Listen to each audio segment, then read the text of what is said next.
Hello, everyone. I decided to make a video, kind of talking about a rather important game, uh, and kind of, I guess, making a video, definitely trying to persuade people to try this game out. And as you can see from the massive image here, we're talking about Wraith the Oblivion.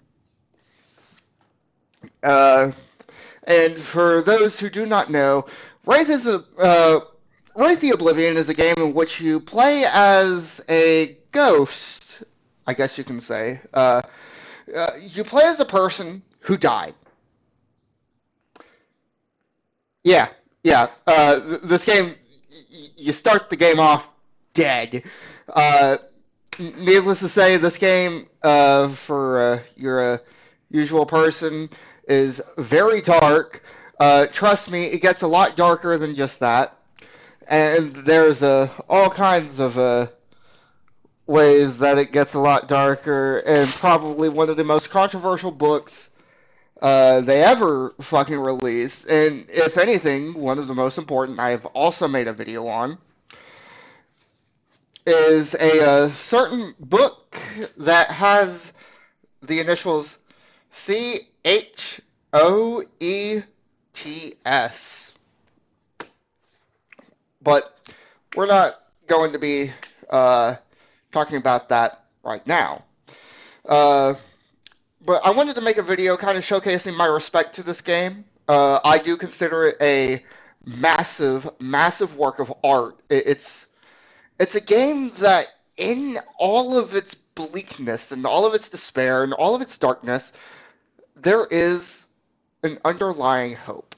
This game, you basically, uh, after you die, you still have, you still had things to do. You still had obligations to fulfill, uh, whether it be vengeance or anything of the sort. So you don't pass on to like heaven or hell or whatever there is after you die. Instead, you are sent to the Shadowlands, and this is not a good place. It is, in a very, very oversimplification of terms, it is purgatory, and it gets significantly worse. uh, and you manage to be found by someone. You're at first trapped in an ever looping, like the last few seconds of your life, it's ever looping again and again until someone breaks you out of your call and removes you from this dream state. But this is very rarely ever done out of kindness. Typically, these people who take you out of your calls are called reapers, and a lot of times they will either sell you into slavery or soul forge you, which destroys your consciousness. So there's that.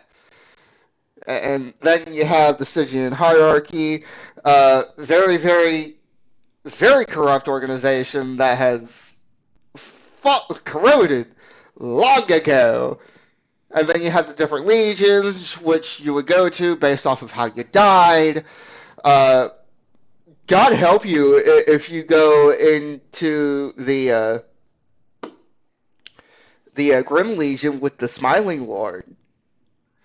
Dude is an absolute fucking asshole. But other else, the thing about this game I respect so much is it is a game that requires maturity. It is a game in which it is difficult to play, but if you manage to pull it off and like it's a game in which everyone on the everyone at the table, they have to know what they're getting into, and they have to be willing to accept anything that happens. And role playing, I'm talking like acting, is a big part of this game. And I would also go so far as to say this is a game in which you can kind of view different time periods of humanity from an inside slash outside perspective. It's like it's kind of like the idea of being a person from an age long past and then observing what the present is like, but you can't really interact with it because, well, you're dead. Uh, in a way, it can actually be kind of used to teach history, along with what I would say was the most controversial and honestly one of the most important books in the entire medium, Charnel Houses of Europe.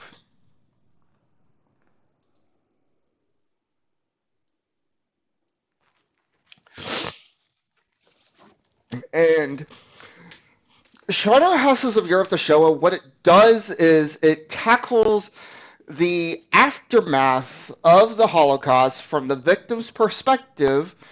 And let me tell you this, if you think the Stygian hierarchy, as far as I've told you, is bad,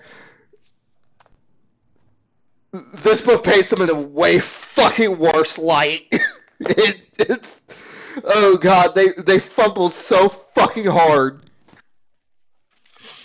But what this book does, and a lot of people will, it's one of those, like, I've seen people try and say this seems, incredibly offensive, tackling the Holocaust as, kind of like a game, simply gamifying it. You could be somewhat right, but you don't really know what's going on here. I would say that tabletop RPGs can be used for educational purposes, and I don't think that quite hit, uh, we haven't quite utilized that potential a lot. What this book can teach us is not merely just about a lot of the aftermath of World War II, but even a decent bit of the build-up to it, which I think is actually sorely lacking in the American education system. I mean, I graduated high school almost 10 years ago, but even then, I didn't learn until the Nuremberg trial. I didn't learn about the Nuremberg trials until well after high school, and it's not the like I really didn't pay attention. I mean, I did pay a decent bit of attention, considering that we're talking about one of the worst atrocities in human history, and if not the worst. What this book does is it tackles kind of a lot of the entirety.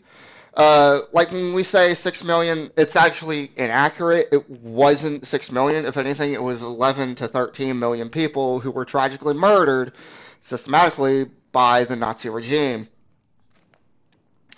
And this book kind of tackles that. And let me tell you this. This book is set in what you call the Dark Kingdom of Wire. Oh, there are some good things that happen. One, they hunt Nazis down for sport, and then they soul forge them. And let me say, they are in fucking pain, and practically never to receive transcendence. Needless to say, many of them don't deserve it. But, uh, and I will also say, I love the fact that a lot of the characters in this book are kind of moral shades of gray. Uh, like, don't get me wrong, the idea of like having the good people, which there were also a lot of bad people too. There were uh, people who've done unforgivable things. There were people who were absolute saints, people who were martyrs and sacrificed themselves for something greater in order to save others, while there were also people willing to throw anyone else they could under the bus in order to survive. This book does that, and it's something I respect so, so much. But we're going to be talking about more about Wraith. In Wraith, there is a lot of things, and people will try and say that Wraith is a game that is too dark, which is why it didn't necessarily sell well. And also, the psyche and shadow mechanics tend to be rather difficult because you'll like a lot of tables will have that one guy who will actively fuck over everything in the campaign just for the fucking lulz. Hate them, by the way. Like for the World of Darkness games, I do not like people like that. I do not like murder hobos. It's like Malkavians. I don't hate Malkavians. I typically kind of hate Malkavian players. Uh, but this is a game that I think if you really want to go for it, you have to be able to handle this game with a lot of maturity. A lot of people don't really have. Let's be honest. We really don't. We don't. But it's a beautiful game that I do highly recommend for people to buy. You can get the 20th anniversary edition. You can also get it digitally on Drive-Thru RPG. Uh, and I will say though, be prepared. These books can be kind of expensive. Because yeah, and not even just that, but like if you're going like full on fucking collecting, yeah, these books are fucking expensive. And there's a lot of them. But I really do like this game. I wanted to give it some good old respect. Uh, you know, just out of the fondness that I have for the setting, for what it can, for the type of stories that it can tell, and a lot of it is a lot of the core theme. I think a lot of people kind of miss out on, but there's so much potential for beautiful storytelling. Is letting go. It's a game of closure. This is a game in which you very much have to have an ending in sight practically from the beginning. You want to be able to have all of your players go through amazing character arcs and truly just it's just such an emotionally powerful game if you pull it off. And it is rather difficult to pull off, yes, but I think the reward is absolutely worth it. It is just, oh man, like it's a game. Very rarely will I see a game that will leave a lasting emotional impact long after leaving the table. That sticks with you probably for the rest of your life. And I really do hope that they don't mess up with a Wraith 5e. I honestly I can't really think of a way that they could pull a Wraith 5e. Like I'm sorry, I'm sorry if you agree or disagree. Like I just cannot see it. Wraith is one of those games, and I know there was one person who made a video about why Wraith the Oblivion as a tabletop game is unplayable, but there were different avenues for them to use the setting and the kind of stories of Wraith within different mediums, such as video games. And yeah, Wraith the Oblivion Afterlife exists, and I think it's beautifully done. Uh, just the dreary Silent Hillish just setting is just. Oh, I would definitely want more of that. But I'm probably going to be making videos about like how I would typically kind of play these games slash run them. I do plan on giving like kind of like plot hooks that you guys can use.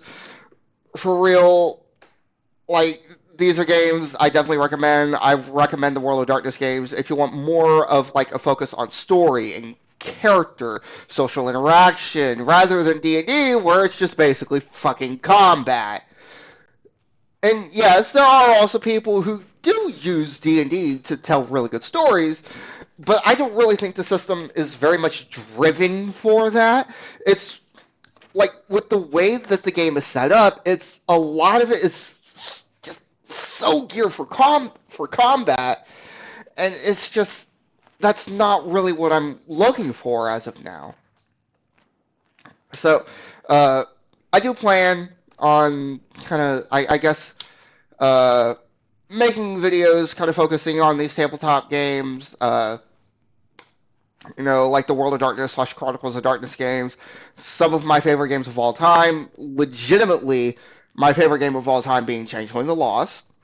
I know. My second favorite being a tie between Wraith and Promethean. Uh, like, I will say this: if you've ever played a like Nier Automata or you know, kind of like any of those games, or something like Persona 3. I know Persona 3 Reload came out just a couple months ago. If you know Igus would be considered a Promethean. She would be an Unfleshed, I believe. But I'm going to be kind of making videos talking about these different games that I have. I also have Changeling to Dreaming. Changeling to Dreaming, the most deceptive out of all of the World of Darkness games. And it's not necessarily the darkest, but it is the most heartbreaking. It's the most tragic out of them.